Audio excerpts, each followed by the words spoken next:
Fai pule fa malo, olo tofi ole toto malefue, ole le ole tu malo, fa fetai mo aula ngalue, o sole o fa tamba a, fai mo sui si a mas mo so se tole ale o toto ia oda. Fai pule fa malo, olo tofi ole toto malefue, ole le ole tu malo, fa fetai mo aula ngalue, o sole o fa tamba a, fai mo sui si a so se tole ale o toto ia la fama. Elilo mai Beyoncé, fai na tale le Yolanda. Eu sune tai o pomale amo. E assim ai me fanga. Foi me fanga lo tama tu i ole la ile ma manga mali ile la ma wa ile ma ma. Don't know to you time. Hold up.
Dia toloa ia male fatuga fo ile nai amtalia ile tanto TAUTAI ile dei foi vai go le afiafi io e na ua toe lu minuto na afa le o le tu la e lima ia le tau male udanga le tanto Blue TV ia male TAUTAI ma ASIATA ile dei foi aso for raile aso lua se fulu le masina au kuso ia ole joe aso fai ngā ruenga o ile ia o le lo o mātou nei ia o le aso rona tolu o le mātou level 4 i au kilani mani usila a toa lama foi whaataro wha mawholo whantu ai a siata ma le tātou porokalami o le TAUTAI i o e wal o kango aku ia ua le wha mamu wala wafi o usau o susua o whafie i o i o he wa mua fo inga o ka mike sāma vani ia e ngalo inga o mai ko kongu yo e sa fa la langa ia o kavara po ala vai ko ia o le ala o le se va nga e fa ma fa mai yo le ia o le manga ia ma fa o se o fale nei fa talo fa mo folo fa tu le por kalame mo o le nei va nga o le yafi ia ma to nei ni sila a o ma to ia fo i le sao ma le fale o sio sa le pisa sa le pa o sa le ferua io e sa fo i le militino so o e va ka ua la vale 2 mita ia i le tele o taimi ma lo le soi fo maua ma lo le pale ma lo fo i ono sa io e wala nga i le fai ngofie fo i ngofale le la fa to amba o taitai ia ma to fo ia au no fo fale ia o ko fo ia lenga o le ala usu de kai hao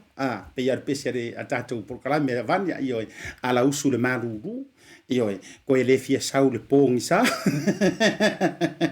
ki ngang fai mai le boss at home time wala tapuni le tanto o farfenga ruenga ala fo mai please can io sa i le ngang wala ka miki sa vai can I have a overtime please le ala fa to mo kai ala sunga nei le fale aso o malua se furu fai tu la fitu aso o le vai aso wa o le ua fai lo mai ia o le uto e tu atu itua ia le fau poponga mo le atu nu atoa ia se taimi o ye le tatu update mana tu fatalo fa mo foro fatu proclame ia te o le nei vai ngola fifi o mai oe ioe oe le ke si le mai o va ia tu ia te tonu le loto mal fa mo mo o lo auritia ma pui manuel le tua fufuanga malava na feanga ye o ile nei so o kiro ile kirikeli fa ia to tele ia le vaenga sa keringa la ko fufuanga fa ia o tato Samoa o America ia o te loa o Australia foi ia inisi lavo state o lo o tutusa lava tato ile tulanga tau ile lockdown ia por ka loka yo ka ko i tonu la foi o tato fale ono tulanga pepesi o le fa mai ia ai mai se onisi o tulanga masau ia ile tato fa mai ia mese lava le level o sa kamale o delta variant ia o yolea fio yo le tala le lei ia mese foi pa ia le popo ma pa foi le solo Samoa ana tu nunu atu fatini o tu sala e ia o le toya sole nei foi le fai tau ia so sa fai ngaruenga le malu tele ia mese o tato Samoa ma America ia wa le so kofi ni America e o yolea tau mai le lei e pe yo le tala le ngoi por ru ia li ile nei aso ia wa le fo ta to da lango fatasi le anga le lei ma le lofa o le tua pe o le tautali sa tupua ia o le fo ta to feilo ile ava tuli ma le ava fata pe o le tala ia sa luanga io motor mali e to i va pipi le lofa ma le anga le lei o ta to ta pa au sili langi e ia lo tari tonunga o lo manuia oe io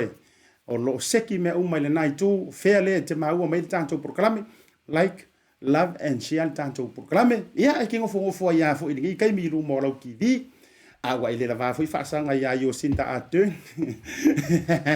ia fasanga le Shortland Street ia uma series on Netflix nga wa i kai ia fasanga mai se ka o really ia so fatalo fatwai ia te o todo ngol tanto proclame nga te ia wompa anga foi ale tanto Blue TV ia fa pe foi tanto to ia le rofa malanga le lei o le atua ia fia fusia o dunga de e la ngonga mai ale mafanga i lo ia e mese foi le mfai kako fewa se bango foi mati aku i mati mai i fa pe fu aku o fesi o ila ku ma se o le vai nga foi le wo wa malo no foi fa le sima ku fai fe au ke le tele o tai bi le fewa ata lo fa mo folo fa try ia le proclame ia ile nei vai nga le fia foi ni so tato was fa nau o ma foi mo atu ia ro fa nga ila so form les fa nau ala fine avec tu natu fa solo tato fa malofa talofa ia i feo yo le tala lei fai fe au malava ma fa fe ngainga te lo taimi to te ma mai mo mai e tau misi a tau ia o lai te sile mai tap tapo mai te talo fo ila proclame te le na ia o fa fe ngainga America e pe yo sunga fa fe ngainga ia lasi lofa o pasta o peta la ulu na Karen Grove i California pasta latinganga ia male fartua ia meti pasta Mo and Sharon mange fainga ia male kele o pa o fi au America fa talo fa mo follow fat wa nga tailea ia o pasta fepo io alapati fepo ia male fartua na California ia manisia fa fenga wa fa wa misi lo swa fa ia fa malu watu e le misi ya o ia i le sila le tu me se fo lo tapo inga ia por kalami ia fa solo mai i Australia ke le fo ia o fa fenga io sunga fa fenga ia unu i na Brisbane i Australia tele la fo ia me se fo o le sunga le pepe ia peni apolo ia male fa le tu ia Sharon ma futa mai foi marino fo halo Brisbane ia ma uto malava malili ia nga tai le talinga ia so walo a talo fatu proclame mo uto bese fo Samoa ia ma to tele ona to vai no mai moina tanto proclame ia ai o mai ro foi le New Zealand ia fa talo fatu proclame ia te o ele te ma futa mai nga tai le so tama fa le nganga basta wait to fata ma fa tu melody ia nga tai le o le no fo halo ma uto malava to financially ma le tautonga ia John io ka iloa i se fai pai sa va ma se fai pai o po o fai pai ngi ngi sila ia mau kilang ia fa lon fa futa mai io a fa pe te fia tau ma fai se pai e wa re kasi ro o nganga ma fai ya ngo pingi fo nga le wai online no ka inga io lungo Facebook ia wa al fenga fo sai le level fo ya so ia fa pe te alu e mo moli se tau mafutanga fa pe te alu e mo moli se tau mafutanga fo ile a lo ainga ia e pe ia ko inga singa mai fo ile ngaro la kwa ku udu mo le warkele ngaro la kwa ku udu mo le warkele ia e ko ia e sera ka war fenga nga sa fa a waru ya so ya vese me ai fo ese utina wala ngai e mo ia ese papula ele tutusa ia ka ke la kwa tu le lungo le la to pusa meli ya ala ki pusa meli ke le wipu me ai la popo ma se on ma ia ke la ku lungo le po le afio la to ta vale la ruma wai mar pui ya la to driveway ia ngo lo le o vala au me ia ka ma fkanga nga o ke ak ia fa penga ia e fa velan fai to nga ai kia ngai vai tau nei tali langi se au le malo sa mo tu to tasi ia le na fatalo fatu mo folo fatu ia te oile nei vaenga o le fiafi nga taile o pop wola ia ma tau maftanga mata lau na o ia pe folte uso ia ken ma tau tonga ia Mary le mafuta mai ia fata rejoice fata o kalo fai rejoice ia fia ngia sa ke le vai lo ma lo la vale on sa ma ro fata to ia ma to ma la ai tatu tele yo tu tatu to tonga nei tatu tala ia ma tu langa betu mo le toro fa anga fa mo yanga le por kala mer tau ia e le atonga os furu sanga o le afine ia victory io fata po of victory wa fata o le alo fa nga fo e po se manto fa fa le VPM ministry to ile source furu to sanga o le tamaita i la le u style nei o victory ia lo fa anga le na to te ia ma proclam nga ta foi le mo le tuna yo matua ia ma le ministry to mo o ke ngeli le ia ma va ai le na yo daylight ia fa manuia le to ilo to boy stai mita toi foi mai foi ia e tanto tala noanga tu sai foi o tanto fa mahalo manisio ai sika ko o to tongo nei tanto update ai ka ke fai o mai ngeri covid onga o lea ke lea ka ko kala fia fai covid ia me sela vai nga yo mo wa ma wa mai so ding or ka ko covid viola il le ango au so covid ai tanto so tu sa mo se tanto tu mo mo na tu no tala no ila sona nafi e tu sa yo le fala ve le sa tu la mai ile afio anga o manono manono tai e mana tua sa tau wa la fo ia manongi tu langa fo yo le tanto mata upu le tanto story le pe tai le o mo mai le tanto tama yanta le ia ai faftai fo ile le fionga ia i le amisene e me se fo le lanto unanga e ame se fo le tanto tama ikilipi le la ua tu ina mai lunga ma mai ele fa tala noanga io si ainga le me se situ fine le sa fia ia ele ngata ile o siona tua valu se fulu wa kausanga oka e ka fiola e ka fifi ile afio anga o manono uta sa faleu manono io ai ka ku kele yo atua tu langa e play tanto video le o nisi tele i la to MSC fo na i tanto resource la utu stale sa mo sa utala no atu i la so ne sa so tai fo no newspaper sa mo observer ma we fo i li tanto resource mai sa mo ai o le vaenga o le mata upule o le tulanga fo ile ta wile fenga pa lota ia la vea ku ai ma le fenga o mongkanga le fai mongkanga i le no i o le maule na ia la mai le tu o le no ia ai mau atu ia le ainga ia ai sama sang ia baru se furu wata usanga o tamale na masiana fana ai ole polenga ilo no to martulanga o te fia fa so atu ia ro manatu ele tu o tato ai mai se kasi le afio anga tasi le afio anga tu lo fo ia pa ia o le tofa mar to lo tu la fa le sua lo mali to mar manu fa le manono le fa pe fo i wa tapa fua di sua fama malo le fio anga langa ai se e tu malo e telefo ino ta fa me melo i la to fo i tu manga le ngata ile alo la to ngafa tausi ile va tu mo mapuli langa ile upue umar video le mo ko fa lo ke le le bingo le upule e ile upue fa ile ngata i fan sa tia le fo lo ngai le va tu mo mapuli ngau le tila ona la fo le ai manono taua yo le fa upunga ia ai peitai ia o le moi no ma le lau fale ai na ia me se fu nei ona po ma le tulanga fu wa yai ta tonga mai fe nga paro kai sa mo ia ma le fai ngoi tu mangi mau fike nga inga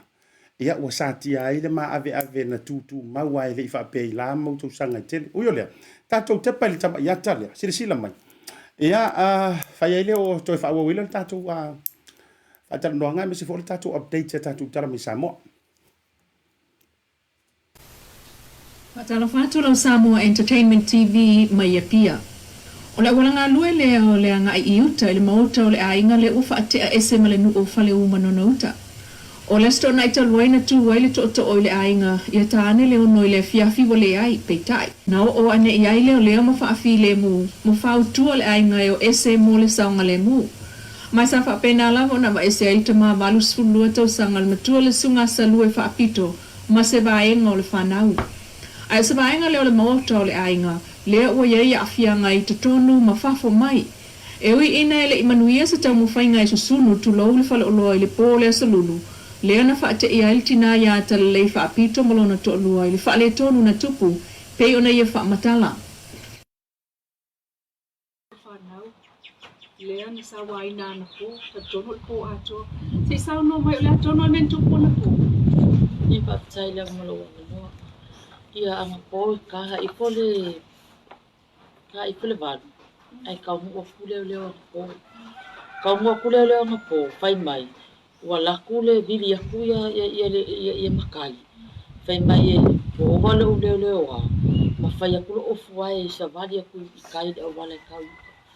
ia o kani file bu ke le fa pe ngo ke enga o fai ku vai fa fikai da fa ele fa pe ngo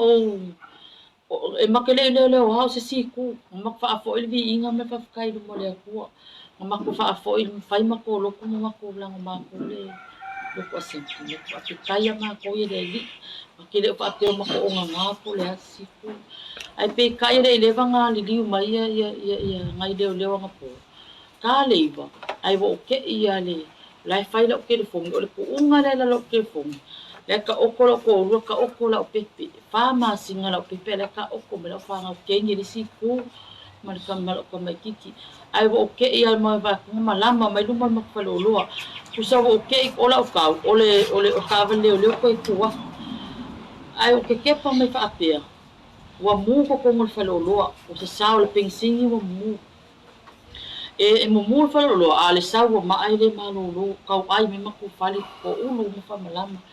ia ngai mal makfololo nga kaimi o ko se umi fa sau mai le iva sau le se fulu sau le sukas ke ngo umalonga vili lo le wa ku lo le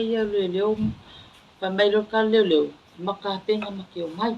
ai ke ngo o kan ku lo vili e fele mo lo kuangi pe venga o so se ka vali pa ko mai ma ko ia maka penga lo mako me nga pola mako mai ai ko sau solo mai le ma lo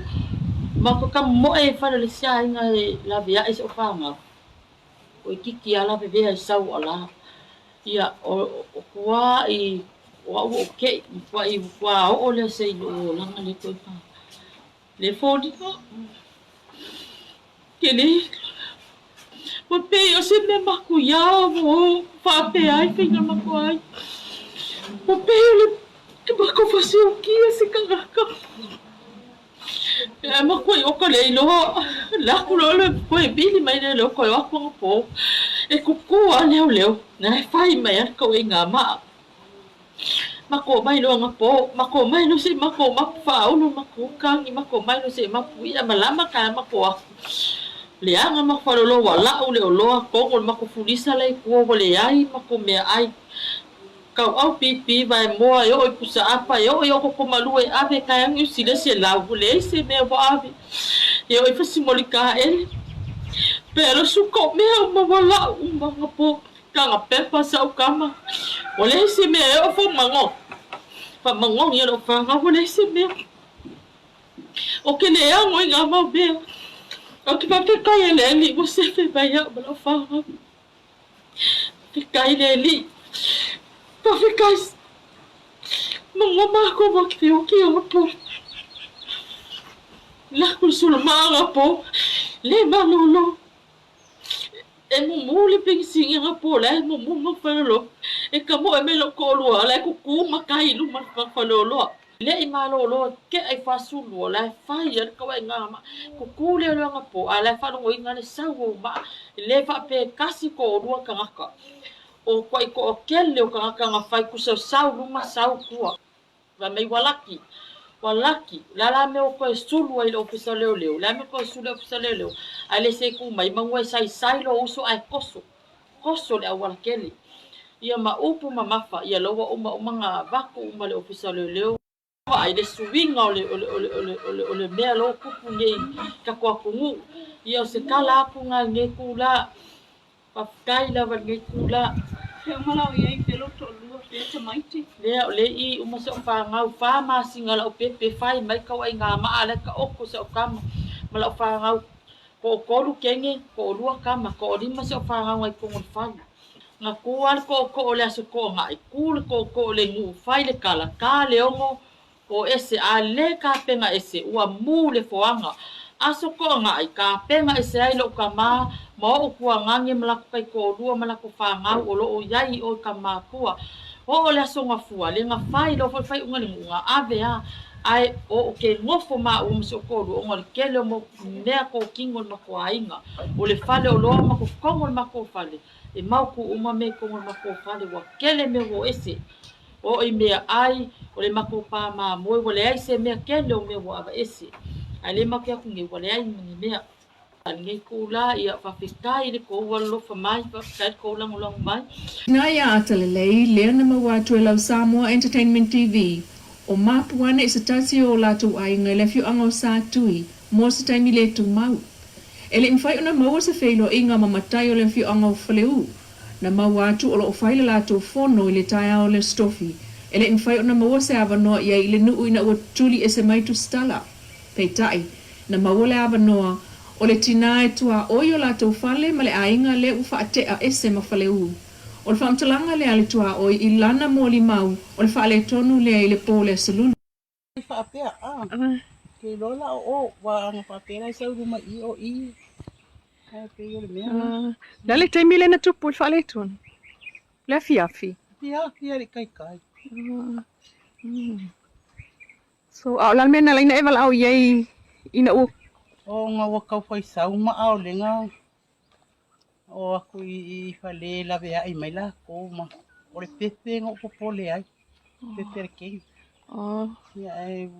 sau wa ma. Nga lenga wala au do wha mole. Ea ko I walawa ia se I kau ma whai o ka maki e whei. Pei lao le mea nga. ai ala o whanau ele fi ei tamai Ei makamaki wale pole I momoe. Ma wa uma kwa pa vela wala ko ka leo ko e vili. Ya. Wa yanga. wala Ko vili leo ma yela ia pese me ole. Pues que se fulo, pues que tem papel.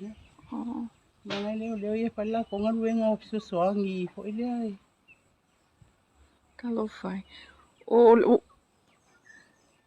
le asa tūlanga fo le vanu fai o tautua o e male a inga lea. Ia le ia ma ko ngo fo ai fo. Ia e fo le te whake anga le ngua wa le ska ia loa lai wa inga la. Te ila o mea lea. Oi la le nao mai fai tau ai ngana po. Kisi Ele papel malama se se o mayange kawa menga le fo ngol ma kongo. Kine o malama langa me fa fango ko o ke momo e ko ala I. Ele ia lama se singa wa o kala ko ngai le o fiu pe o I mamoli ele I mawa ma se. So le tu lai o lai a final mota a. Ai le ia final to fale. Le ai. Pe o ma pe lele mai ko le lunga pe a pa lunga pe fiki mai. Ya wala ko ka mai ko ka po lengi o le lo foi la ka ma ko bangi. Le ala tu o yalo to tapule ni ilana. Ya, ele fa pe o. Oi foi le sua folo fionga. Ye mai ma. Ye mai ma. Okay. Ye mai ma. Tu sa male to alua se fulu tangata le ainga le ua whaatea ese ma whale uhuta. E au fia ele tama ia sa lue whaapito, maulunga lii, ma whanau, o na alo umalawa ia, na a fia uma ili whaai unga le nu. Na o tu fo I lau Samoa Entertainment TV I tanu mapua, ili ainga o tama ia sa lue, ma ia talanua ai ia a fianga o lona ainga wa iei nei. Tailau talainga salue whapito. Whai na maua le aba noa tatu whatalo noa ai. Yeah. Sa noa isa langona mani afianga fo'i le ngata o whanau o lautou wha. I wha le tonu le na tupu mai I lautou ainga. Ia po le fianga fo'i I whale manonauta. Amen. Ia whaftai le lofa baleanga leo le tua. Mo sawa noa mwhenu tau tala ai. Ia tātou tatalungoanga whaingo fia mea leanga le leo le tua. Ia o ne foi mea wa tupu ia pia reise mea whale tonu. Pau lawa le mea whanono inga. O le matou ainga ma le matou whale. O matou o ese. Pe mafua la sea mo ia el mafua anga matou ese ai. O le pālota. Ia mata tonu wha maongi o le li. Ia le ia se mea whaingo fia mea A po le amu wa whapelwhingo matou. Ia o a umala o whanau. Ia o fau. O le valus fulu lua ia o tausanga. Te punoa manono. Mafua sea. Lo wha maongi. O te lo wha whanau. Ia mese o matou ainga o maliu atu. Ia to au le te nofo ai. Ia ne la tu la. Ia le ai. Le upu le avapewa. Fa tausanga le fesa montanga. Le ai tausanga lea. No sau el matou ainga. Le vao au mal whanau. Ia le mea whapena whai. Mo meo matua ma whanau. Ia olo o toi fo i atu. Esteimi, esteimi o toi. Eo te sau fo te asiasi il matou ainga. Ia toi fo i atu fo i whail matou ainga I manono. Ia mo wal tolu lu. Ia ua te iwa tupu lei mea. Mafua mai la. Mafua mai palota. Ia ua unofa lau whanonoa. Talo whai. Mo lea nga I luma. O au mal whanau. E rei whaia si matou loto. Ia. Tu lau al fi ngalo lunu. E pawal me ia te au wha mo le tua. O le tua bai manatu le lei mafau faunga. Ia tina e si au whanau maa. To ia ia wo matua ia la whanau ia whaftai langa le lei o le lei ia nau whapela ia whaftai langa le lei ne tu la ia leo te no folo wainga se batou tapa whawho te lo sau se no mau ia nau whapela ia whabute ia I lo malau talangonga ia lo whale tua main manatu le lei mafau whaunga ia manuia au mal whanau ia manuia whale no to whase fua Olo to tele lava fo'i lo nalo. E matai fo'i lo na ainga le sunga silupe whaapito. Olo tau la mua ai ile tau whaanofo fi le muina o lo na ainga o nai o na tei ma la tau whanau. Olo wha I lau tau wha silupe. Ia taltonu le wa esel nei wa ia aim wa tatou wheloa I el nei fiafi whaafitai le avanoa. Sauno ia po le la sanga le o ia nei lo ainga talu mai ia le po na po I le si foi fa le tonu lento fa top top se ai ia lo tu fine le sunga ia atalelei. Aftai mo vanua. Or kulanga le wa ia wa o la sa idinga o la maka upu o su sa o kula fongo. O nga sa manga ku nga keu I le va fe lo I maka upu. Sa mangaku e mongi le fika ngaro lo ngu fai se ai o le sangwanga fo ia ale a kawa na pa usunga le ofisare le pale oro fa pe mai wa le fa ka ngu inga le upule wa mu fuanga ai pe kai o le fa ka ngu u lunga le la ko pule wa mu fuanga e o kele popole sa mo kele popole me ko kingo o me ko mo ai o ke fa fika ya le akua o ngai le o whainga ia le kua whinge ma whangau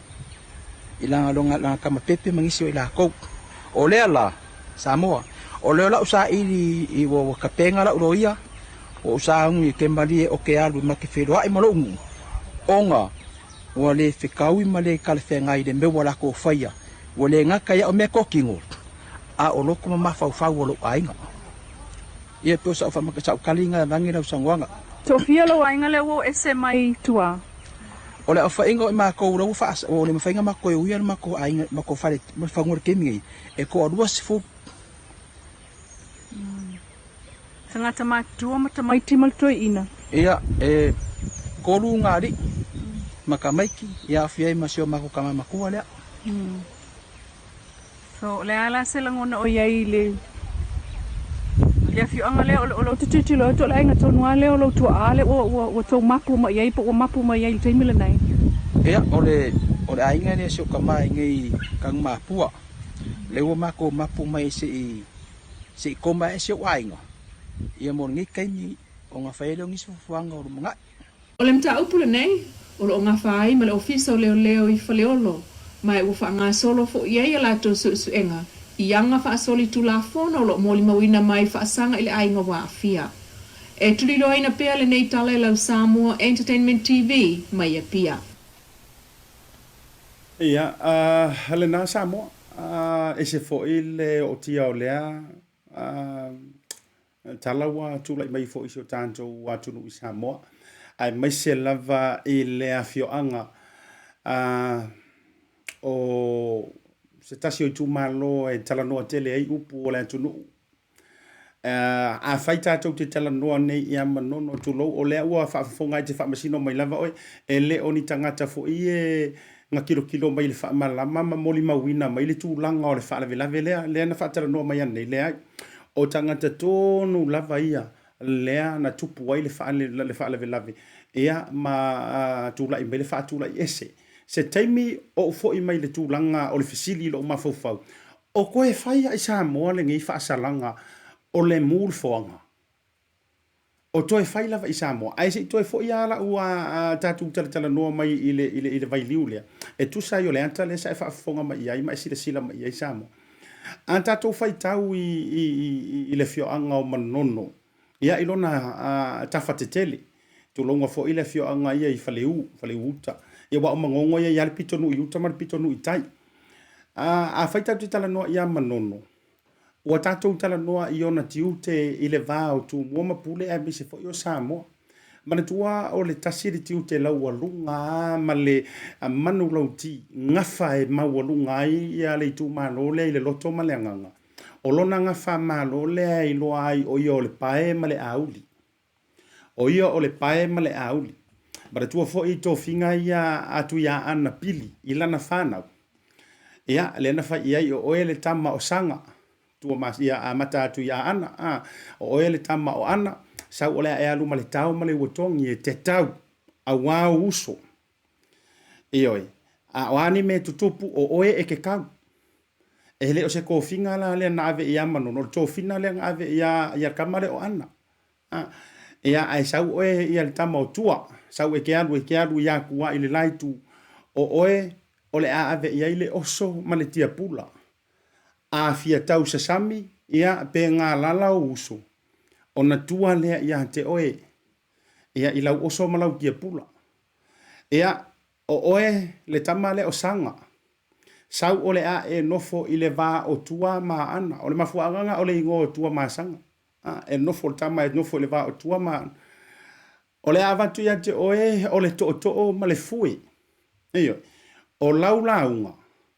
Ia e te ua ai le vāno no fō tama ia. E le maanga i o le māioio. Ai o le tama la I titi. Ia wai o mea le teimire nei. O la e whelelo ngā ia le au whai tō whāma le au whai uta. Ia po se tama, po se teine, ia le tama la I titi o toru whali. O lo uta ofia ia uia na o au mare tauta ia e la uporo kalame o le tama. Ia o te ta ofi manono le whafonga mai fo. Ia e le o se kengi. E uia I tō whinga e pei e wharute atu e pei fo ilele o ni tō whinga e ave se tamaitai. Ia e ona o tō whinga ngā ave o lai wi ir kama. Mai a o e tolu whali. Sau e oe o le pae ma le auli. Ave sia le awari ia. O ngā e whaalava le o oe te whaalau le le ia mea uma. O le ua koe whawhangu mai e lai lo uma whauwhang.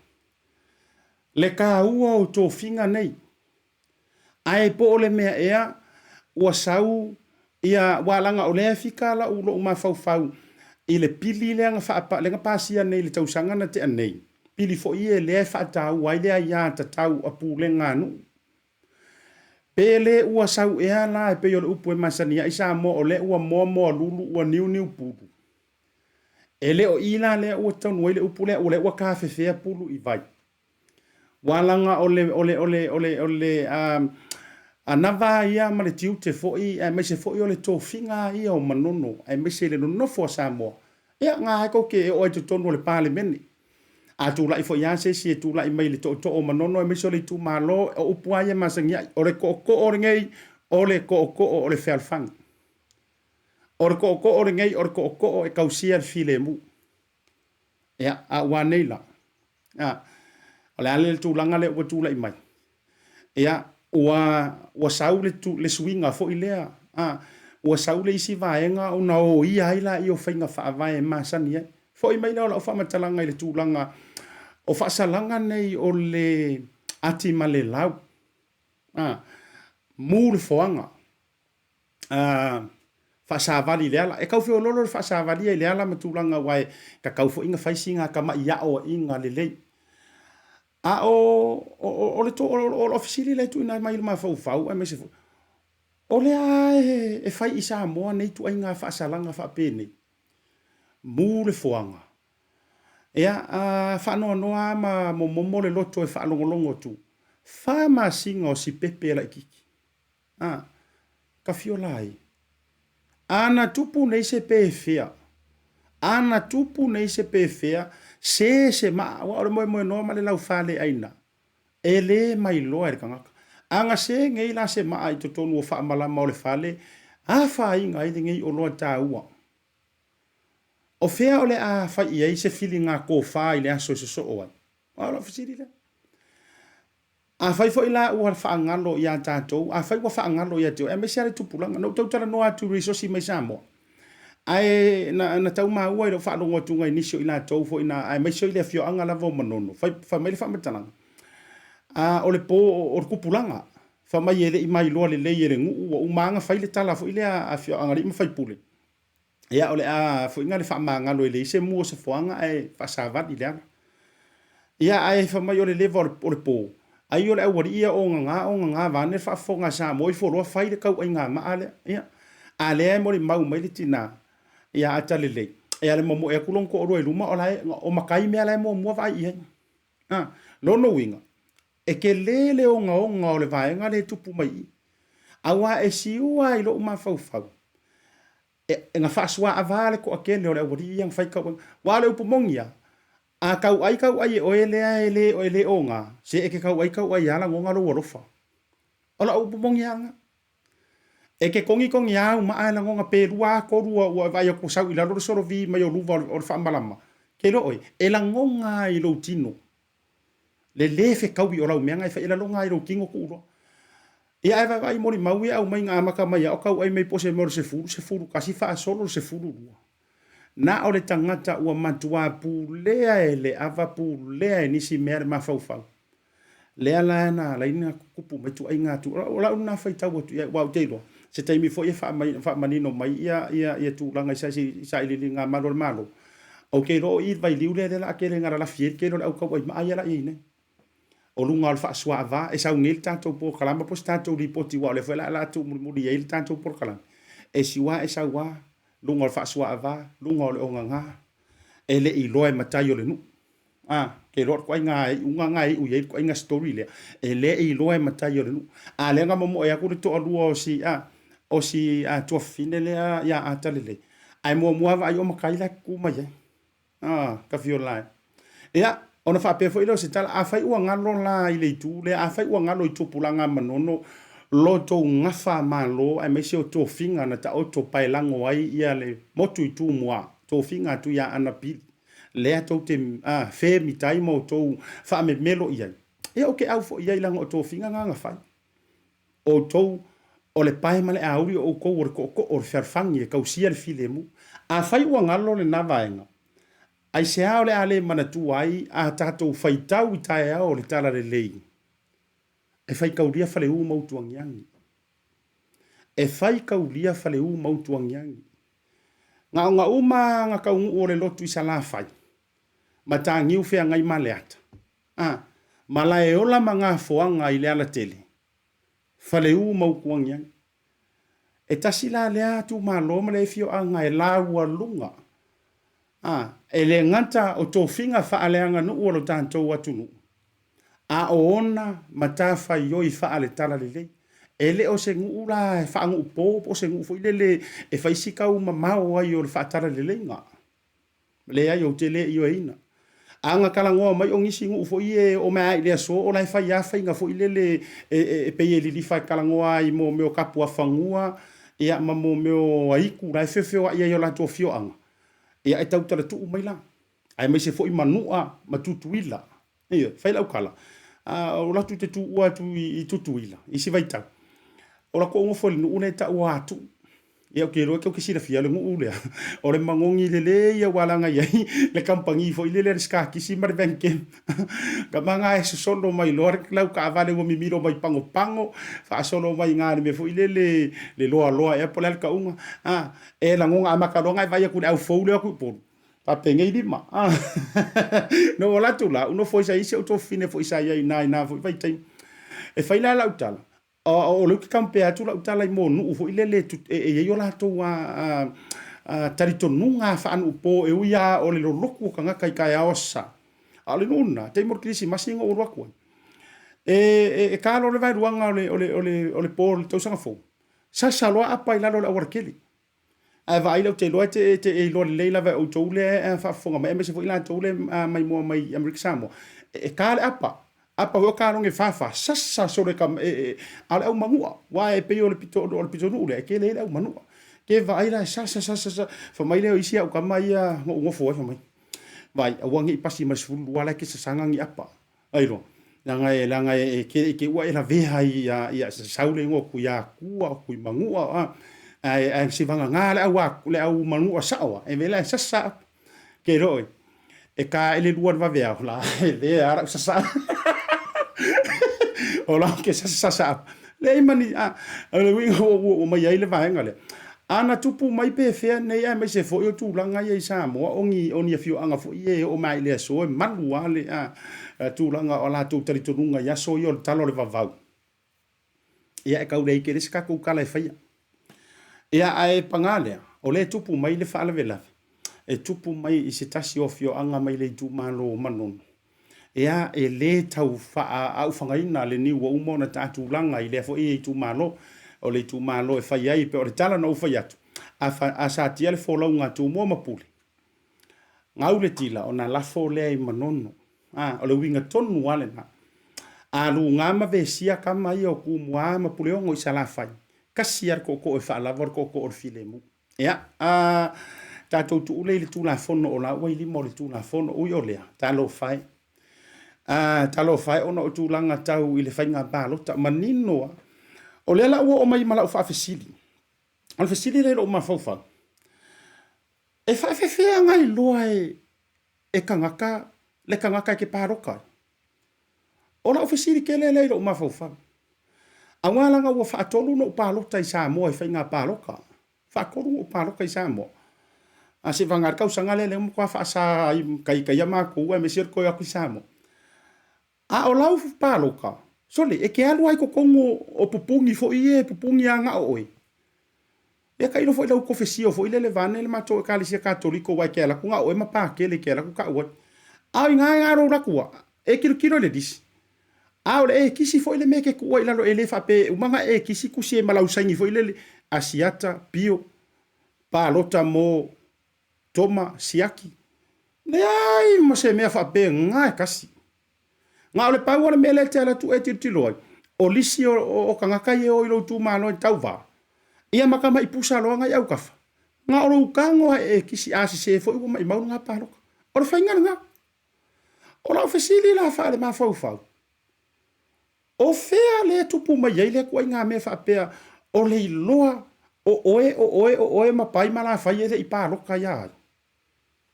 ia se vanga ngala o la witala e o fo ia I kangaka le po ai ma pai fai mai e loa o te le tali tonu e loa le na mea ai ma fai ona o tali tonu ina le mele o le fai lungo le masalonga na ukala mo ia le anga o pepa ye ke kilo I fa paloka e le ai lava ma se me kau mauai o le e kisile a le po ole o le e kisile a Samuel o le e kisile a Sina ai ma se mea ai se I vanga ngai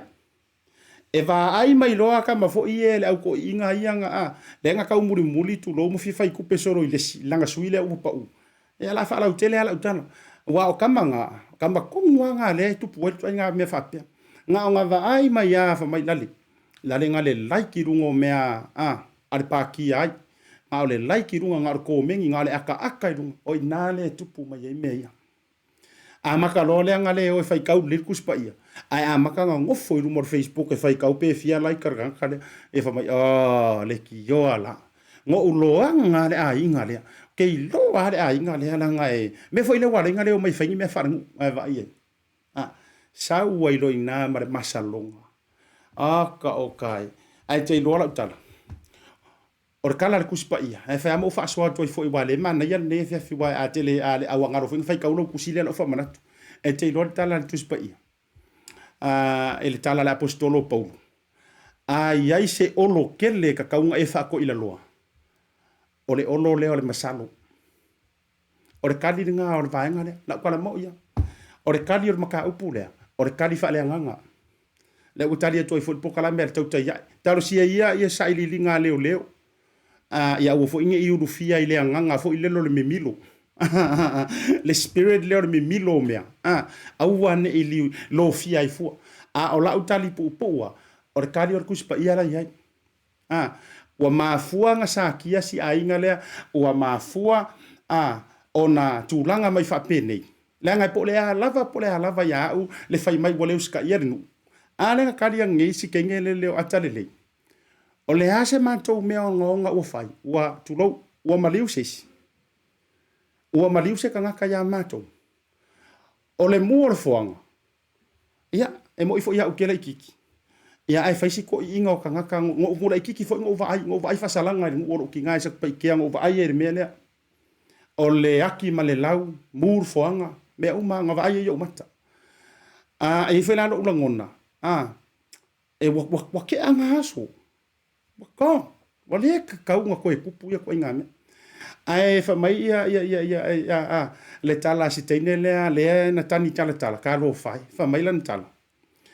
ia fo ilele o le ase la ko me le anga wo fai wa maliu sesi ia po o wa ko a maliu sesi pe wa fai se me wo fa aluma ngai le ngu langi a ko ma sa mo ia pe wanga sala nga il fa fe nga wa pa wi o me ta wi ma fo fa e a fu ai o nga kur ko o le o mo fanga mo o si ir ka il fa fe nga la nga sa ka nga va ko pui ngu lua wa ma ko ia ai ku ia me nga ia wo tupu se fa le lave wa si ir le wa fa ma si asi ma fa luma le ngu tu la va penga o inga ka kala ko fa le mo fanga wa uma lava wo fiangi warning won fa fia won ku mo mor ko ele ai lava ko e kur ko ele ai lava e fa penga ia ole lava le me nga wa fu ai no tu la ile tu la na fa pena tu proclam ia wala nga ole la ngo fo e wadi ia nga le nga o fa me ia ma tu mor ku pulanga wala nga ole tala na mai me sa mo fa mai ele i lo le yere ulo fa inga le wadi ia ku pulanga o tala na ia na umau e na resource fo me sa mo peta e koe kiki ale le taulia i lo mafau ya wa ia mala tu titi ale taulia le tulanga i lo mafau wa tele si vai liwo no fo i le vaenga le anga i lo tari tonunga na mafua i masalonga o masalonga e le fa vai al mele o lo mau kingoa ma pa loka pai ia la fai pa loka la fai ia ai ono le tulanga wa ia upenga ta fa ilangi taimi nei wa mati la tila le vai mai fo ilele nga o lo like i post e mai le fast e a sau fo mo e fast a ka like fo se post e mai le HRPP fo mai HRPP nga o make nga nge me fa io a va pe mai HRPP se o ka like fo nga le melua e fa pe we pe yara le curva o le tala le tusi pa ia apostolo Paulo io tala le apostolo Paulo ele ekalesia i koronito fa mai a fai e iai se fili po se olo o le olo le upule fa nga mai a fai e iai se olo e kakaunga e kango e fa uma kia mua ia fa uma tia le olo le masaro salo maanga winga fa mawalunga I'm telling you ngai sa kuspa ia e re o sa pokalama fa le nga ai wo ulangona pau le o le mafuanga ngā fuai le mele.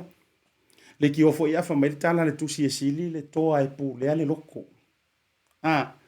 Ngai lo le koa nga ke a ea le olo o le masaro salo. Wala ngai sau le masaro salo. Mea se uma.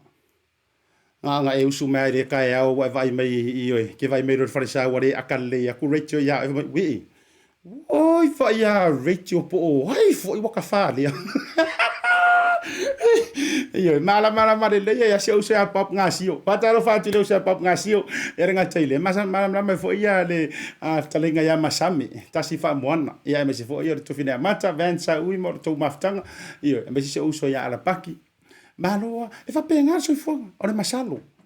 O lo maso ia ro ku mai ngai me. Ya le na ui ole. Oh, what le tato taimi tapen iyo mo tato I lungo le o le tala mai manono ia o elo mana tu foi le ka vai a lofa ia e tato tau fai te talo mo sitina o te lo foi le to o le ai foi la to o le au mai se page foi le ia wa foi se so ninga ia wa langa le ngaka nga kau ai le la ko fale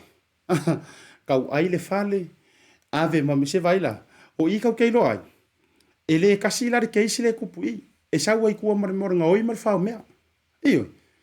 awa anga o mai ala o mai e fa ka uro le finga ngalo le ngu nga ole aki male lau o ia po le murfoanga ia ka wai le fale nga ku le ai ko yo esi so ia wa fo ingi ka wai nga fale e uma ka wai o ma ve kuringa mo le ai o ka fiola e ka fifi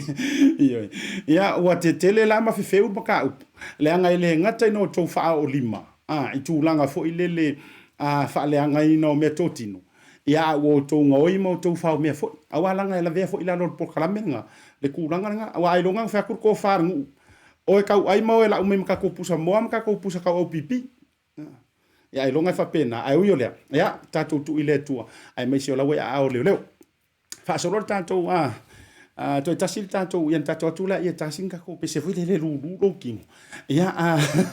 ma tanto wa ma va sa ia fo ile nei va nga o le fiafi ola son le fo isa fa ye le feilo inga ala na fio nga ile tamaita I pa le mia malona fio anga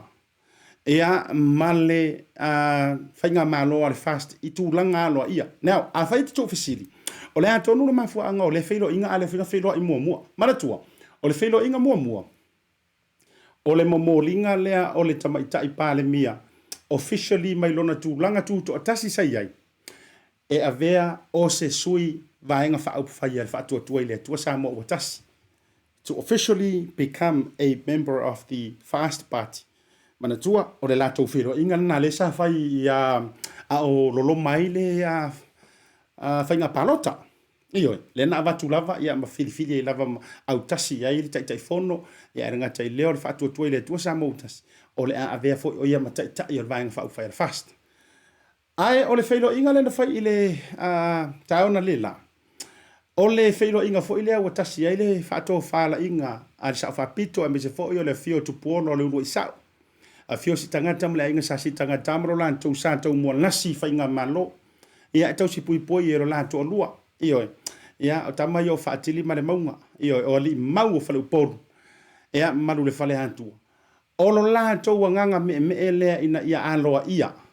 le tu lai mai ai o la to tama o la to sa fa pito sa fa le naoti ia o sa fo I tu ia tua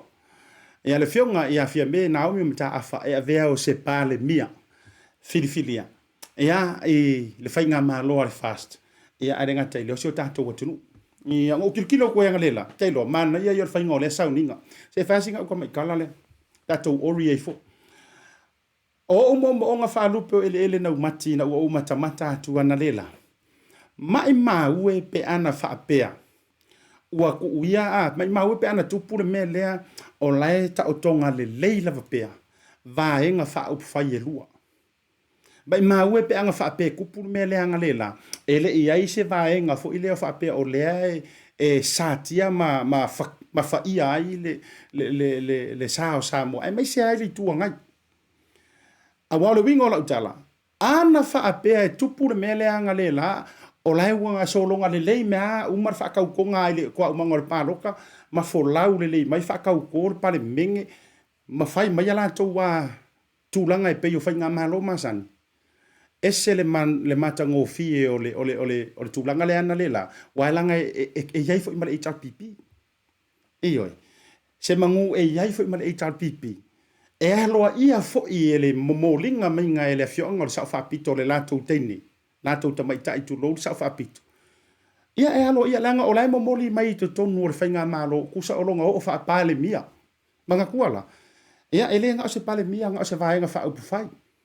Ioe o le taitai a le fast. Ae ua avea o le pale mia filifilia o le malo ai. O le malo a kua o Samoa. Ia te au lai. Ia kai peia fo i o le tūlanga le tatu vai atu ai le whainga mainga o le apologies po le whatu e senga le nga whai fo i ngengi usila. Ia e ui ai tūlanga la ua lunga ma matanga o fie. Peita, sa ia mo onga o le toa tele. Mai mawe pe anga o mai uma ia ma le national. Ia ma le Maori Party, o koi ese part Maori, ese paki Maori ia. Mai mawe pe ana whapeo, mai e tati ia la ngi usila ia wala ngai. Ele fetoi toi nai ia le whainga o le whatu e senga. Ai mai se o le lau walunga o le porkalamele sa whai mai Samoa i le tai aona le la. O le tūlanga le o le whailua inga a le fast atua. Ia mai se fo i o le lātou le pāle mia tamaitai o se o tātou watunu. Ia malona fio anga. Ia wa ana solonga le leitu langa o whainga mano o lo iai. Ia ke role skangakale ka ilanga sua o ka fwisanga ia kele mau. Ia o le sunga atu le epa. Ia walanga o le aloa ia e watu e o pongi. Ia le momoli mainga e whaifo i mamoli mau.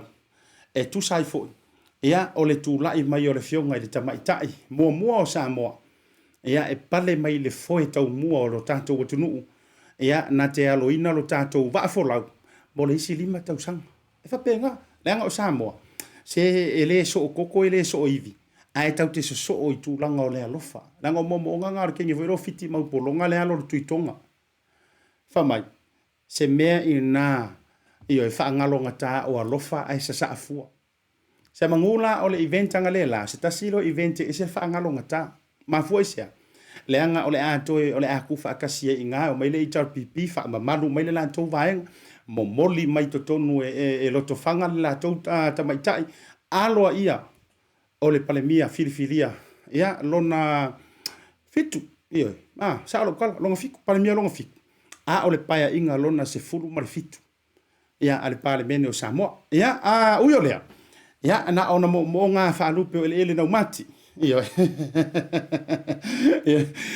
mo ngā whaalupe o ele nau mati. Ia, e pangalea. Ia, ua leonga tasiale futia ma le umele. Pa wia lea, tātou tau whaita talo i le tua. Ia, inga ia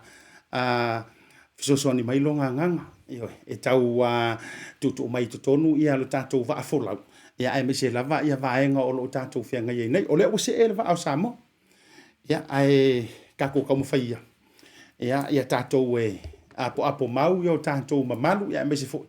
Se so se malanga ai le kaka mala fo ile au vaenga fo i tapa tau tali. Ne, langa o ngor kako por kala me tau tai ai. Mo nga la fa lu pe le nau mat. Ina ia e manuia lo tātou faiva i le isi 5 tau sanga. Ave lo tātou fa tuanga e le fionga tai pale mia. Ave iro kako fa ko kwang. Ia awai uma fo ile nei 5 tau sanga a fa pela fo e ke finga ngaro sa mo e fa ya er kong. Ele faya la to, ele faya fast, ele faya le TPP. E faya o ele ki sisi na mai ma leu te tantara no atu iai ma tanto watu nu ato. E faya o ele kong. Po ai to e fili mai le sisi le soile ma tau sang. Sa yo rupe matasila malo lava le mafuta mai ina i Queensland. Ale ngata ilea ni so o le mafuta mai ngai Alaska a pelu keli. Ma le tau mafutanga i Alaska, ia ngata fo ilea, ia se usu masami o le hange ia ro finga ngano, se fo manuia whaafitai mo le programa tango fie, ia e whaatu puina i fo i fina ngano le atunu. E se fo i whaati no ino ronga o ia nei tangata. Lea o ina ma le lea yo ni mawhau ioi. E tau ai mua le fale, ia so sora tangata o le ainga. Ia ona o atu roa lea e ave ese ia mea tu tino, asi nei ainga. Ia o le filia o le tama o le maua, ia e sa o le le.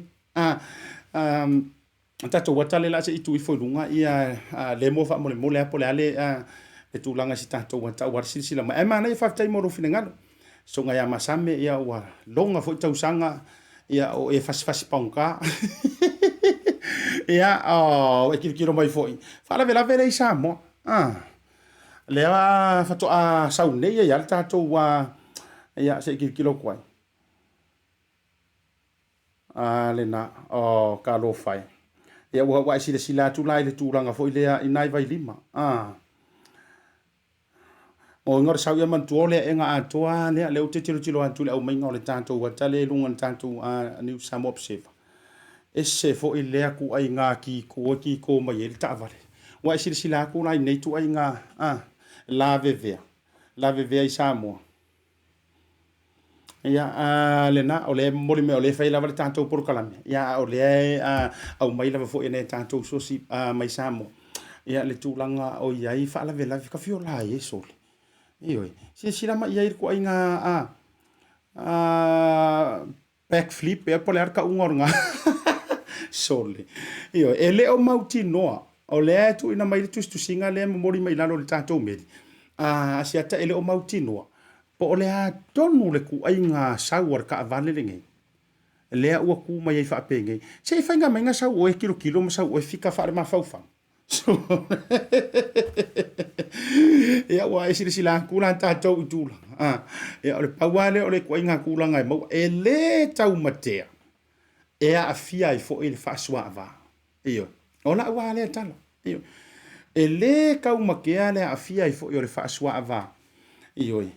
Ea e le neitu ai ngā tūlanga whapene. Ia. Ka fio lai. Talo whaantu i le matua wharitua masanga. Whata tā mati le lua. Mare tau sia te sisi. Mare tau mafutanga. Iyo. E la vevea whapeari. Ngā Auskari. Ia ma Amerikari. E whai mai fo i mā kou ni usila. E se asa hau ka wa aisi ku ai ngā kūlanga whapenge. Iyo. Ina lunga lava foi o moto wei ke ringa mako va ai tu inga kamale. O saule mai vai lima. Ai wa sila antu le mako iki ko mai ila. Ia fa ta tu foi ila tu le tau fai send mai neta to update. Fa ko aku punga ia. Samo. Iyo. Kamale le kisi sila mai. Ia ola fo tu anga le ma sani fai so lava pe. Pe ke le fia mati nga eu lau fa fonga. O te fai tu pe lava pe. Iyo. Ave ta vale fa mole. Ia. Fai ia mase fua. Fai ia mase alofa. Talo sia o lele i toi manino mai ni stato updates. Kahalo sia ia nga olanga sunga nga le ka vale. Le ka fili i le ka pili solo le. Kahalo sia nga. Ia. Ai awane ia ni sio afia ifo. Ia itulanga fa pene a mole. Ia o le fe o lolo mantou ni usila wala ngai e la vea fa pe mai runga le wala ai le se ma fu anga le ngai fer wa fu ia u faia si ke le o le ngonga bara tu o le lockdown tatou ni sina ona vai nga fo ie nei tatou tu lango tala o mai samo ia ma tango fier fe lo inga le anga o loto fanga ia ma tatu fu ia ai se malelanto tamaitai ia le fionga le safa pito fionga fia me na o mi mataafa ia me se fo ila o le felo inga male malo ia ana le la le taiao na le la ia maresila tatou tala o muli tatou tele ia kulo karka ko pesele tatou fo mai ai update le tatou covid o le taiao le la le sa fa tau nui nai le fono tanga fo ile a le minister o fa to anga ma fainga favor ia me se la o la to exporters. Para tua foi ma fa talo no ngale so lululen nei ma le fionga le minister le songa la au le mali to le wotea polanta i va smith ia le saia ta ua ile ma fa talo no nga ila so lulu fo ma sianta o le so ta ya which is o le stofia nafi le o le fa ile la tu fono tanga tele ia ma exporters ma lava so tanto o tunu o samo o por msava ia awa lava fuanga fa tatia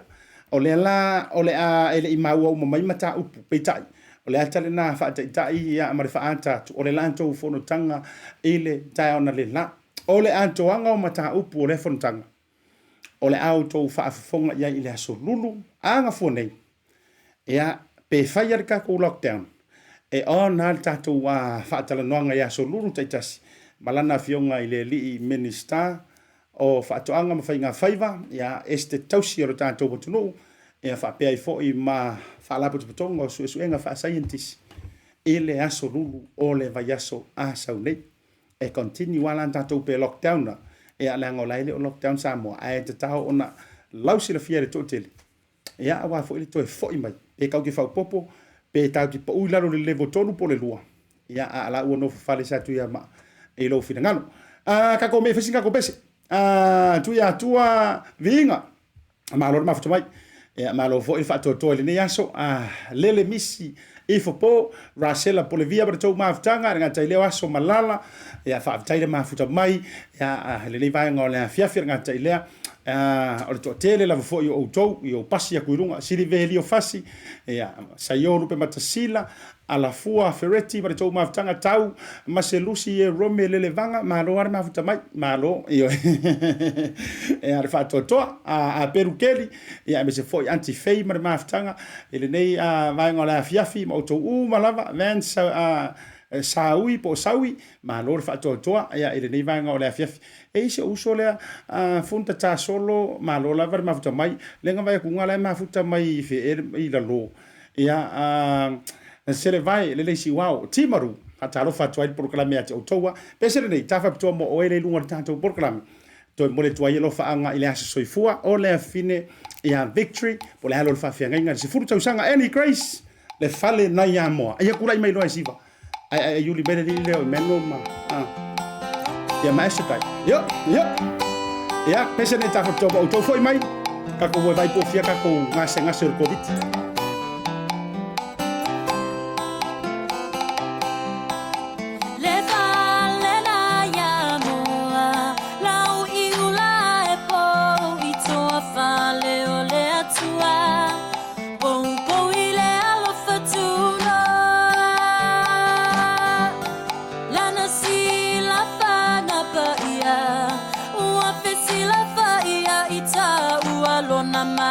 Lama olo uala lea malo soifua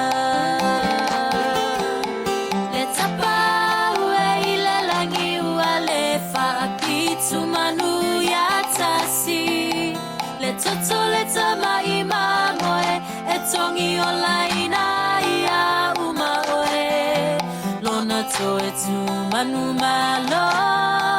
o te talafa solo pito tula imaya tato muaia mafasa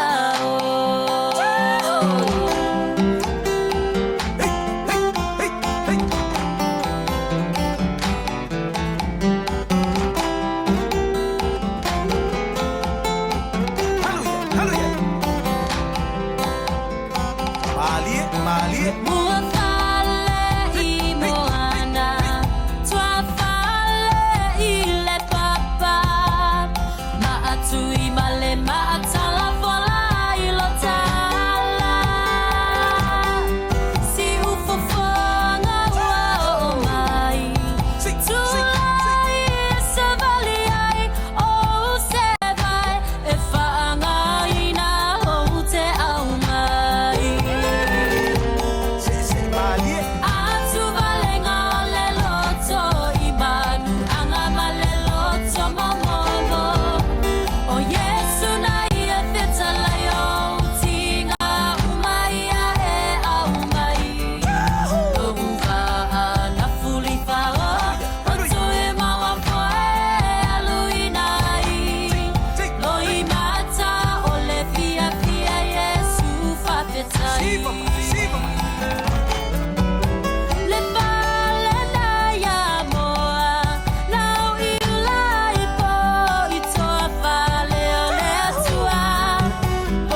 Se foka mataka o fio le tamaita ia any craze male pese le na le fale na ia moa e lau I ula e pou I le toa. Ina ua tonu se furu pare 5 minute ua te ai nei le tu la e ono I le tautua male unanga lau Blue TV e ngata I leo le tātou programa o le tautai iae ma ASIATA I le nei vaenga o le afiafi. Taimi amatou nei ni usila I oe a wai kasi ara mako fu ila taimi a talo fatuai I a fiu misi tui ma le tau maftanga re ngata I lea Mati and Roof. Hakalo ma tau mai moanga foi nei vanga le fiafi ioi ngata leo le tofina tau e fa pe foi la le sunga le ta vale le fale mai hi fai tu malo I la lo manu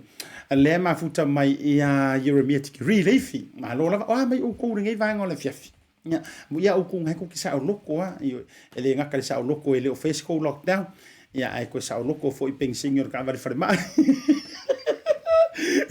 malo lava le mafuta me tātou porkalame ngata I lea po fea lava se tafa o Samoa lea e te mahua mai le tātou porkalame o polu po sa vai a talo fatu ASIATA ia te oe tātou motu o fiafianga I tutuila pango Amerika Samoa manua foi fa malo atu le tātou porkalame ia te oe le nei vaenga o le afiafi o fea foi le stete o ASIATA o Amerika le te mafuta mai ai to fine atu mema ia mare tau mafutanga ia ngata I leo le to tele lava o tou ever after ia mare tau mafutanga me se foi ia le tina matua le sina mare tau fale fa malo atu fa taro fatu ASIATA o te roa ia o fa solo o tou tal su mare tasi pea ile po ina Amerika a taro fatu programe stete o Australia si matou vaenga le mafuta mai singi Australia ia le tausi ia te sisi ia ai fa pe fo ile matua le fetua masanga fa ka maki le lua o mai ia gaua ngai savali ngai yaso vai fa ka ua le lua mika se tu war mele ia tatou le mana o e lima mo sa va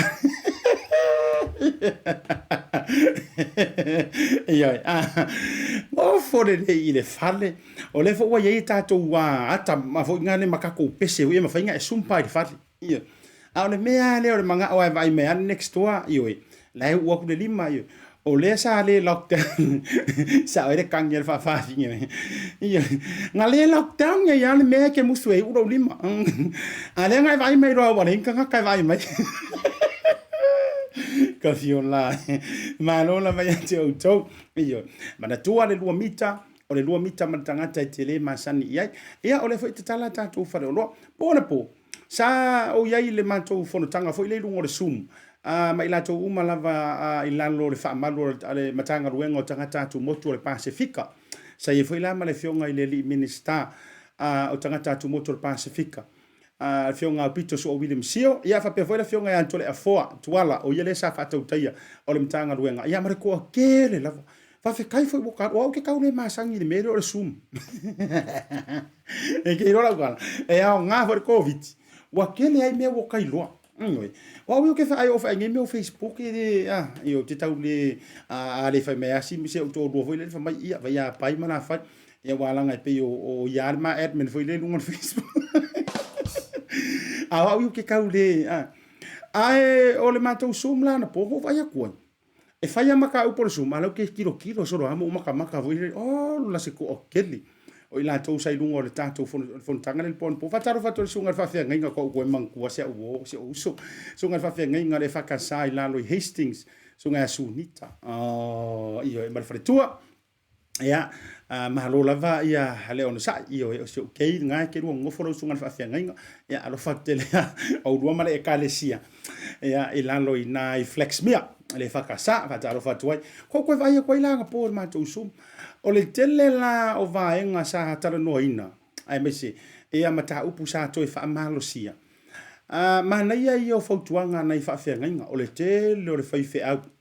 e lunga o le mato o le sumle ai po ia sa pe sa tu ala le va no e fa so nei fa fenga ta ua la le manatu o se tasio fa fenga sa o mau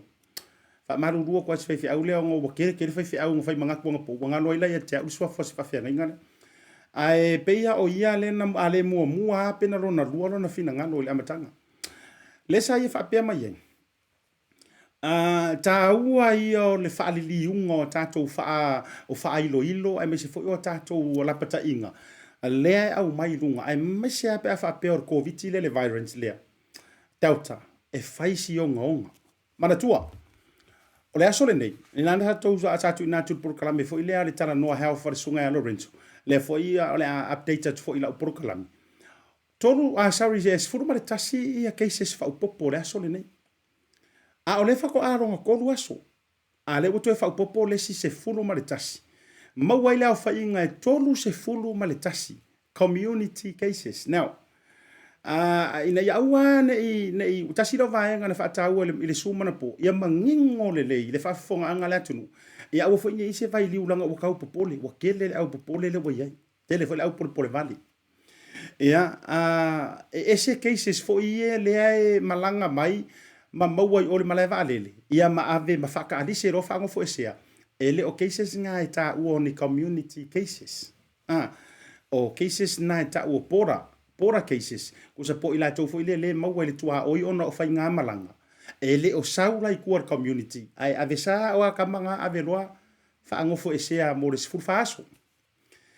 ele o tau waila cases nga ele o including ai ia tato cases le wa fu ai ona tato level 4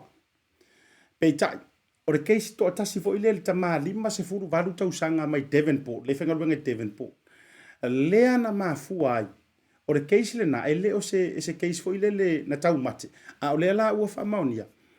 e ai lona pitanga mai se tangata sa fai malanga mai ua fa maonia o le Delta variant kasi le aso mua le aso lua o mai ana nafi me i ka kou rosu markas o re kai menengei ile aso le nei le ufa upopo ma le sisifuru o le wata tau me i atu tolu se fulu ma le tasi tolu se fulu ma le tasi e tatou cases community cases o tatou tangata ua wha maonia ua la vevea i le siama lea po le vairusi lea onga lea popole ngei ko koru se fulu ma le kasi e to alua se fulu ma le valu lunga i au kilani nei a o lea ua maua le to atoru i la loi Wellington nei to e whaafonga le leia lua se fulu valu lunga i au kilani ma le ko koru la ua la vea i la loi Wellington mana tuala o ngei lea sa tu ua iloa ai le iloa tonu ai pe koe whaupopo le level 4 mo Wellington ma Christchurch ma whaasolo uma tu ai New Zealand wa sa nga au kilangi lava ia ma le pitonu leo Caramendo lea sa fitu aso pe taila ona o lea ua sosolo aku siama i Wellington tolu tangata i wa afia whaupopo ai ma le lusu ma le valu au kilani tolu se futasi e le whai numera o le mea lea ua whaupopo ai le atunu ua atoa ni usila mo oela leke mafuka mai Christchurch Timaru ma pitonu ma il pito ilalu o lea ua whaupopo kako e whapenga misia o e whatara noanga anti tasintanga le lai le tau le tolu o lea ua whaupopo tātou se ia pa ia lea solua o le vai asfolo no winga o le kako fiku aso uma pe a whawhaingo fie o lea ua tou so o mai le mātou fitu aso e iloa la i le aso lua o le vai aso fou lono winga o le vai aso lua o le vai aso fou le aso lusu ma le wha au kusu o le a iloa tino ai po le ale kongu o kako pe koe whaupopo ia pe o le a kako me i lalo le whaskepu longkot wa langa le ua kako sa wha i le whaskepu maolunga long wha ai i le mai tau atu le tūlanga mai o whai numera ma le masau o le punga arkengi o koviki a tauta le oiai. E ata manino mai ai lava. Mai se ama kou au kilangi. E le oiai se vaenga e ongo fo iai kako i se level 3. O pomoni ana i lau whai tau mala ua a whai o leanga le whako a koru aso a e koru se fu. A e fua mai lai o e fo ilele pe e kango e whai lau calculation. Peia o le ka i se fu, le ratio. Kala ngoar ka mai kiki. Langa sa leila umela. Ka i se fulu i le aso. Pe e kango le fua mai wa o le ua toru suma le tasi. A le fato a solo na toru taru na talo a tatou level 4. A whaila al pa unga le la para sie ka kou. Fokadi ele wari ie iyo. Kawa akasar keru wa nga feyo le mafsi. Ere i pa sia se mafsi. Al talo fati a tele uso iyo. O resi o ere si le ofia fo ile le wale ale fenga nu. Le fa po level 4. A whaila o aso ne ye fitu. Imagine le wingo la utala. A fa pe o aso ne ye fitu wale koe fale ko koe. e kau ke alu ai le ape foe lea o le kai se fu e se foi kala ngone u kala ngwa ku le fa alo nga va a faia kau ke palasi le ape foe le o kai se fu i aso ye to toi longo winga kau ke kilo i le fiku se fu pe ata to o tu vai aso fu ka ia longo winga e unha fa popo tia sinta se levo ka o se levo 6 ia o le tulanga na ai o le fa manatu so au tatu to foi mai le update tulanga na lo suma varu o kilani tolu ia cases i Wellington ma waile tu fa tasinga e tolu suma de tasi now ile time le nei e se fulu ma le iva cases mai le tolu se fulu ma tasi e se fulu ma le iva cases o lea ua maua ma fa maonia lo lato so tanga po lo lato pitanga ile case mua fo ilea po le same cluster fo ilea le sa afia mai ta male ali ma varu to sanga no winga ko se fulu iva mai le korsu kasia e a inga pe faia e so kanga anga il case le au kilangi momo a ore se fulu male lua le a to ai to su martasi o le o mai le so la lava faia sa ile linga under investigations po o fair a o le a fo ile mafu anga pe kongeki anga ile vaenga le pe se fo se silala ia po se siu ia ka milo mai ai fainga su lua le no winga o le fa maninonga le na o le tulanga le ana ia sa noanga te sinta aten ia no winga le atu atoa New Zealand o tatou le o tatou folau fa tasi ia e fa uma le fitu aso le sa tu mai longa o kilani aso lua o le vai aso fo ia e mutai ia o ke lopo le aso ngafua o le a fa manino mai ia o le tatou to mai tai pale mia ma ka peneta se la tu fortanga ia e mai se fo ila o le soifua marolo inga wa o ka pengeka e fua la tu fa iunga ile fautuanga fa ka fa pa ele ma kamo Bloomfield usa malato wa marminiska o le soifua maroloina no winga la e fua le la tu fa iunga fa ia ise tu alalo ma se fautuanga ale matanga ruenga o le soifua maroloina ia wa o ila to o fo mai o lo ia iro la to mai ia e tu sai o le tulanga o fa so kui o fisili de na io o fa so tui pui ia na fa fisili sta so fa fia ngai por ma to wa fonutanga fa fela o ngai wa uma fa kui mo wala kai wa kui ri pa pe fa wi kai kas a fa fela o le wa uma na fa lo tui mua ai o so mai male levo fo ngai le la wa stakle me o le a se kulanga o le a upopole pe le a faina ia ai mana ia o le na tali le fionga le li sunga le li fo mai Dr. Zero sunga fo mai na po o le sai tamari sa mofo manela na tali fa mai au ke pole o fa fe ngainga o ngai sefi mai o ngai ke sefi ai sefi o iro no winga pe tasi lo tui ia po mai a fo ile lua ia vi ele tua o el na o seki ia o mato e fai la ukala o le so tonua lena fai ka ko level 4 o le so nga sa ka nga fai lo tui io se fa kwala ukala le ia wa te roa fa pe o le so foi le sa ka nga fai ku o Taro Road ai mato te atu e fai le mato tui ai vidi maria te tangi la telefoni o le mo ke le io o le vaenga fai ku ka o le rua le uti ai vidi mai le tama tai fai mai e fa malia mai o tapu nia ia o ke ronga ki sila fia fo o te moni maula o ele na ye fo ile aso le fo mai o le waka pu nia i ngai o Taro Road o fa le tonu wala to masingi io fo mai o tulanga tau technical issues fo ile le no winga por computer le ia database fo ia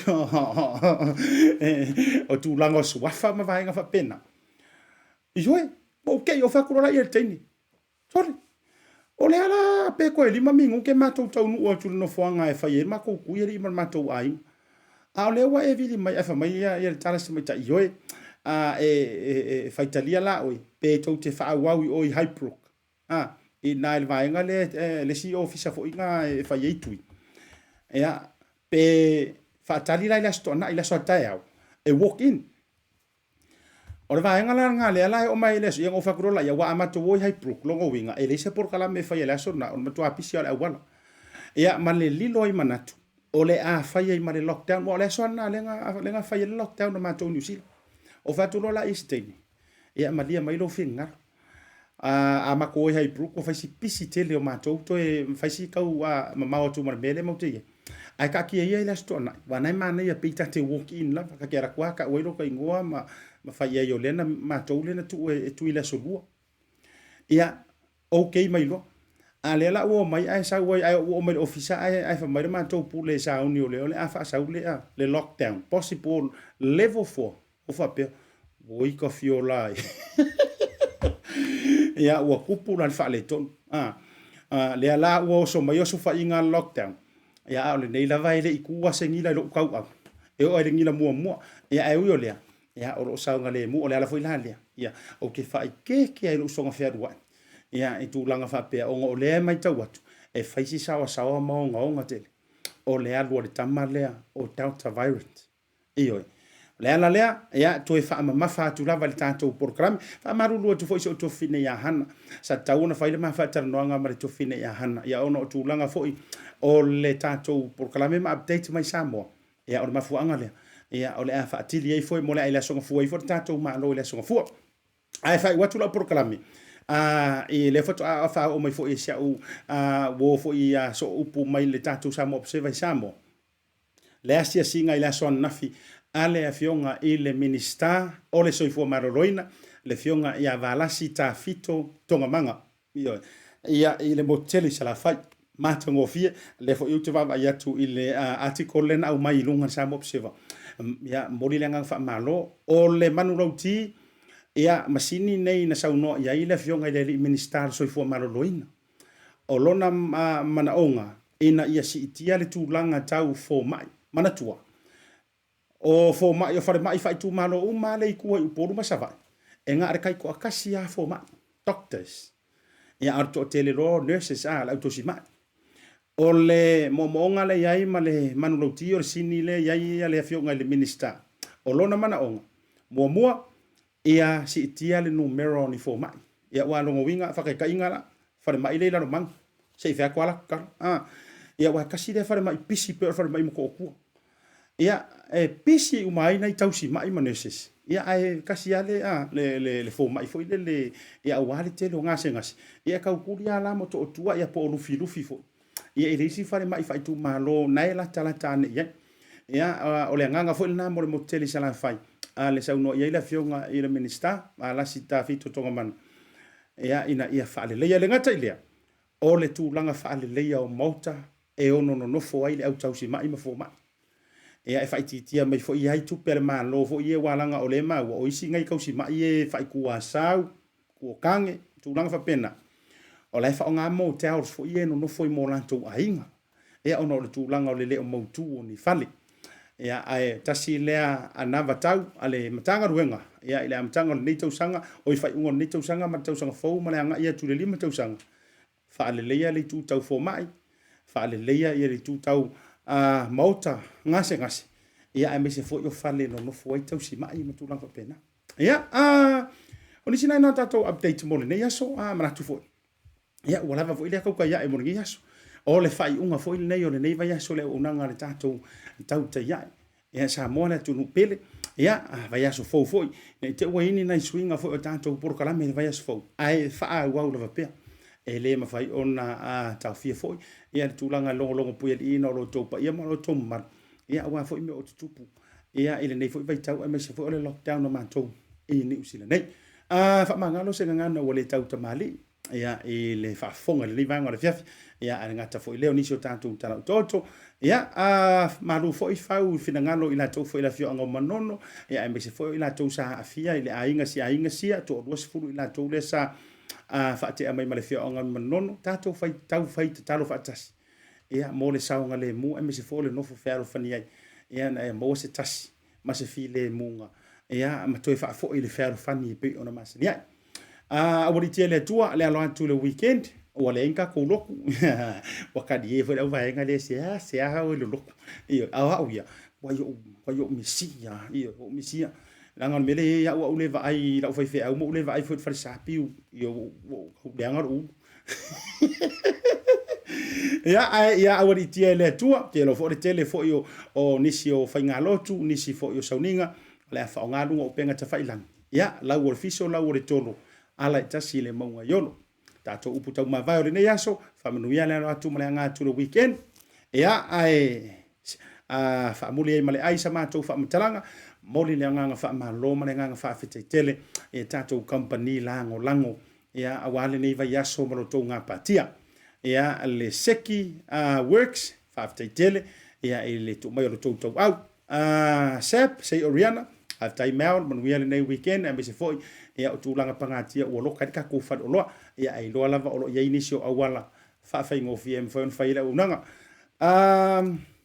Pacific Easy Money Transfer. Whaaftai leo whionga whai maa loa, tu sai fo lango sua e tātou proklame, mai lava le songa fua se e pa ia le nei weekend, astonai, ia awari itia le alo atu i whai ngā maro longa o le whai ngona vai aso, awane ingalo, e mau fo i lungo le tātou website ia le unanga le Pacific Easy Money Transfer Pacific 40 ia ma le tātou talo whawau talo o whionga le upepetele ma le fritua ia whalu te lene whaaftai le lango sua e tātou porokalame whaaftai atu foi mo tātou ta ise lau tala vau ta zilason nafi ia ua fia ra fo telo ne tātou ainga Samoa ua maua sia whaamama avenga ia au ASIATA ma le tātou tauta ia e ma le tātou pulenga le Blue TV manuia le atua i la lo fai varu weekend nei mangalo se la manga usala soifua mai manuia le nei weekend Squad baby Rex J Sands let's go